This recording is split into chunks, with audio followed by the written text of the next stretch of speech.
কঠিন কথা সহজ করে দিতেন তো খুব বলে।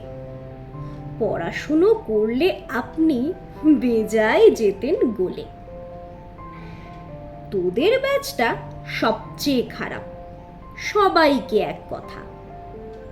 এটাই বুঝি ভালো বলার নতুন কোনো প্রথা। গল্প দিয়ে লাইফ রিলেশনস দিতেন কত শত, সেই গল্পই জীবন জুড়ে মেটাই এখন ক্ষত। সামনে থেকে ভীষণ রাগী, ধমকে দিতেন খালি। আপনার সেই রাগটা জানি, ভীষণ রকম জানি।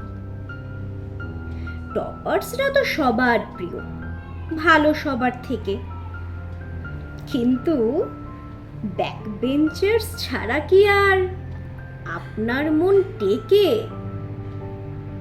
বুঝে নিতেন না বললেও থাকলে খারাপ আমি। টিচার্সরা তো মাঝে মাঝে বন্ধুর থেকেও দামি। ভালো ছাড়া চাননি খারাপ এত বছর ধরে। এত কিছু একটা ক্লাসে শেখান কেমন করে?